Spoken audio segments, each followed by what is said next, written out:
A paz do Senhor, aqui é o professor Marco Faleiro, da Logos Ensino Superior de Teologia.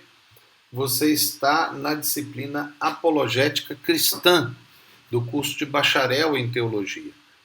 E este é o quinto AVA da aula dupla 11, segunda parte da aula 22, e esta é uma aula dupla complementar.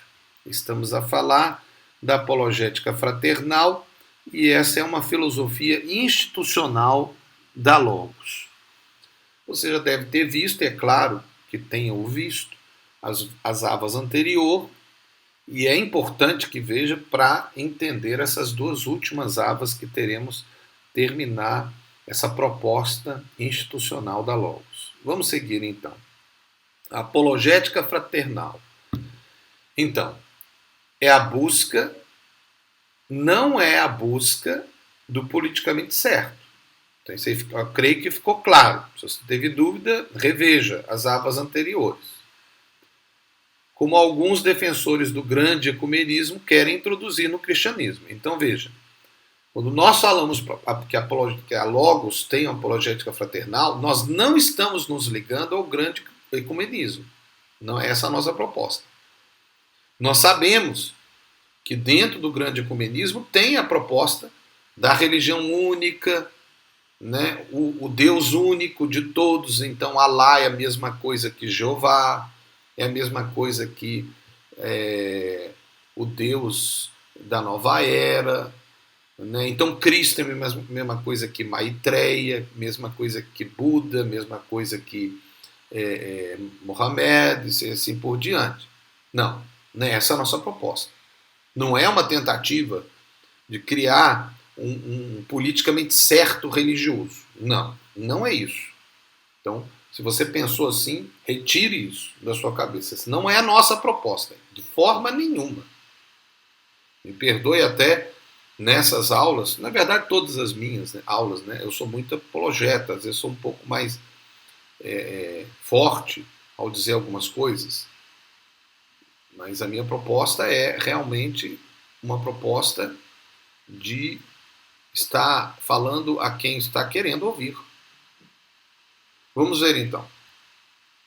Deixe fazer o intervalo rápido no tema, que é da apologética fraternal, mas dentro dessa realidade do respeito, que é a questão do ecumenismo. Tá? Então vamos falar rapidamente nessa aba. O ecumenismo tem várias linhas. Não estudaremos aqui o tema, mas vamos citar duas grandes divisões no cristianismo.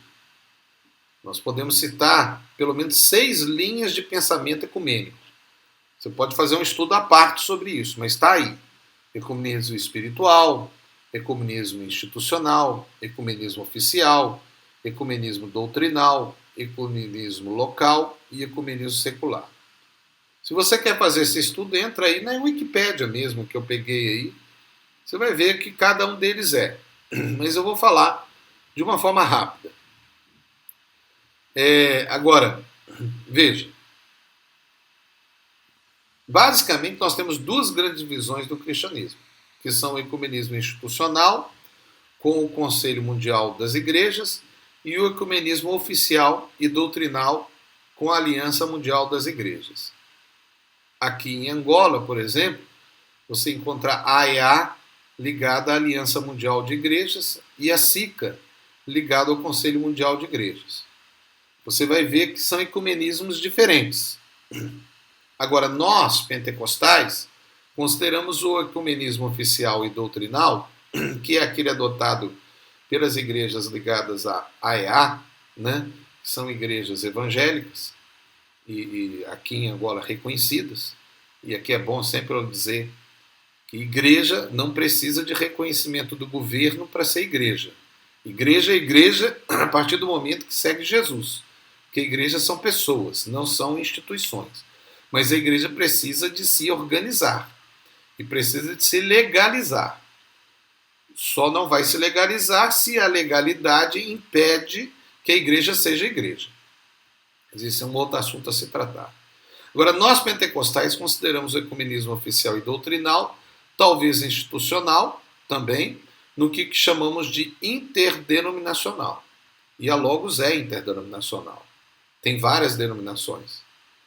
Né? Agora, a nossa proposta é uma hermenêutica pentecostal reformada. Né?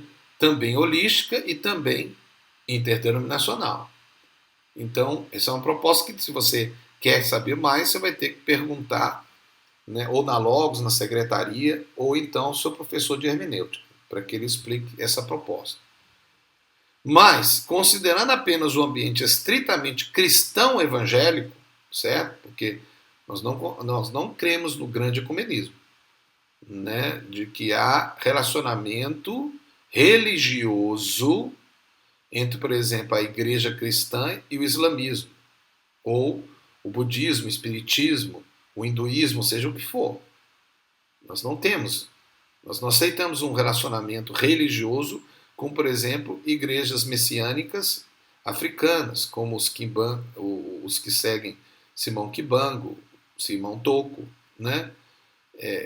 Que tem a ideia do Cristo negro, ou do Cristo vindo através de um ser humano, praticamente uma reencarnação. Né? Nós não aceitamos, não podemos ter esse tipo de comunhão religioso.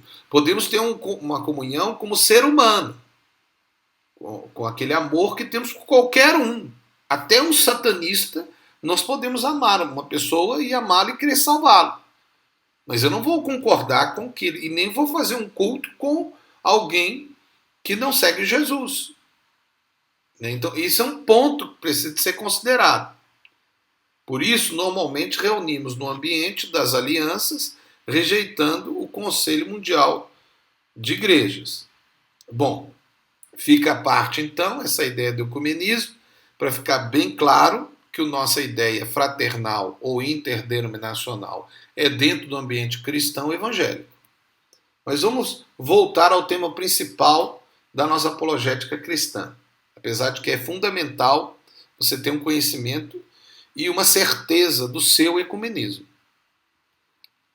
Veja, tolerar pecado e a mentira apenas para podermos estar juntos na busca do bem maior não é uma proposta bíblica.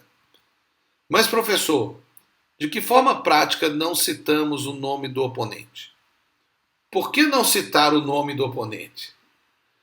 Olha, nunca falamos que não podemos citar o nome do oponente. Apenas citamos quando achamos que é necessário citar, como o que apresenta a tese ou a ideia, sem usar o argumento contra a pessoa. Então, eu respeito, eu cito o nome com o devido respeito. É verdade que no mundo acadêmico de influência cristã é comum nem citar o nome. Apenas cita-se que alguém ou que os que pensam de tal forma, evitando usar nomes e fazer diretas. Você pode fazer isso, né? Seguindo mais um modelo bem acadêmico, né? Sabemos que muitas vezes são indiretas, mas para os acadêmicos a indireta é apenas uma forma ética de conduzir uma discussão de tema. Inclusive, no ambiente legal, a proposta fraterna protege o proponente, pois o oponente não pode dizer que foi uma ofensa contra ele. Aí eu estou falando do ponto de vista legal. Né? Então você não cita o nome para depois não ser... eles não entrarem com uma ação contra você. Porque você vai, mas eu não falei seu nome, eu falei sobre a ideia. Então esse é até um aspecto que deve ser considerado até dentro da escola. Porque pode chegar, sim, a ter até alguma coisa de alguém contra alguém. Pense nisso. Então aí é uma sabedoria. Aqui levanta um conselho. Mesmo que discorde da proposta institucional da Logos, como uma proposta fraternal, considere que legalmente é mais sensato e seguro. Com isto, não estou dizendo que estamos com medo ou fingindo que aceitamos. Não. Somos firmes em nossa proposta de dizer a verdade e a defendendo, mas usando de algo que pode ser chamado de sabedoria. Ou, se não considerar que é sabedoria, é pelo menos proteção. Assim evita uma ação judicial contra você ou sua instituição. Considerando isso, podemos exemplificar que falamos o nome de alguém, mas separando a pessoa da ideia. Já falamos que quando a pessoa afirma que a sua ideia é ela mesma, nesse caso podemos citar a pessoa, pois ela mesma se identificou com a ideia, ou é a prova da sua ideia. Um homem que afirma ser Jesus Cristo na Terra, né, vários têm feito isso hoje no mundo, temos que citar o nome dele, demonstrar através da vida dele que ele não tem as características de Jesus Cristo. Mas aqui não é um argumento contra a pessoa, não estamos criando uma falácia, seja ela sofisticada ou paralogística. Sofística ou paralogística. Estamos apenas citando o que o idealizador fala sobre si como forma de defender a sua ideia. Mas não estamos ofendendo o idealizador para conseguir desviar do assunto. Podemos dizer, tal pessoa, até cita o nome, diz ou disse isso, mas está errado por causa disso. Ou ele tem um erro na sua proposta. Aí depende da forma como você vai construir o seu discurso apologético. Você então apresenta a sua tese, contrapondo a tese do oponente, mas não usa o argumento ad hominem. Esta pessoa disse isso, mas não tem moral para dizer. Essa pessoa disse isso, mas veja a sua vida. Essa pessoa disse isso, contudo ela é um ignorante, uma mentirosa, uma pessoa desqualificada, um rebelde, um herege, um falso profeta, um seja o que for. Isso é ofensa. Não é argumento lógico que demonstra a verdade. Essa pessoa, ou algumas pessoas, ou ainda uma pessoa disse isso, mas tem argumentos que contrapõem sua proposta. Essa pessoa afirma que, contudo, sua ideia está errada nisto e nisto, mas sempre sem ofender a pessoa em si. Então preste atenção, isso é o ambiente da Logos. Talvez, claro, é uma proposta nossa para a sua vida, para o seu ministério. Mas você pode ter um pensamento diferente e pode ter uma proposta diferente. Na Logos, não. Mas fora, na sua igreja, ou na sua escola, ou em qualquer ambiente que você atue, né? Se você é um coaching, por exemplo, né? Aí a proposta é sua.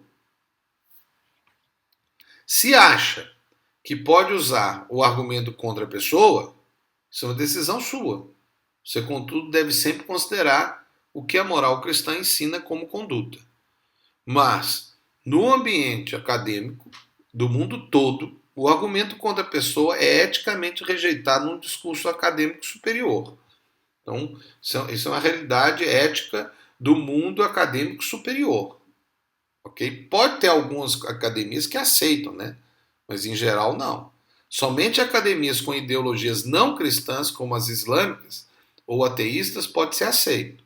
Nesse caso, essa proposta de utilização de falácia pode ser até aceita, pois mentira ou ofensa pode ser usada para o bem, para quem acredita nisso, não para nós. Nós preferimos manter o padrão acadêmico de orientação cristã, porque nós somos uma instituição cristã e evangélica, protestante, né? E além disso, pentecostal. Qual que é o seu objetivo? Provar a ideia, salvar a pessoa? Fica aí a última pergunta para a gente terminar. Mais uma ava, é a penúltima, nós temos ainda uma última ava para terminar essa aula dupla, que é uma aula complementar, para você que é aluno da Logos, né? Aqui é o professor Marco Faleiro, na disciplina Apologética Cristã, né? E essa é uma aula complementar sobre apologética fraternal. Você está no curso de bacharel em teologia, e se você está a ver aqui e é alguém de fora, porque são material aberto ao público, né? Você pode vir estudar conosco e se ampliar nesse conhecimento, porque isso é só uma das nossas disciplinas do campo do ensino superior de teologia, né? Então que Deus abençoe você e, como sempre gosto de dizer, seja feliz, mas faça alguém feliz. Em nome de Jesus. Amém.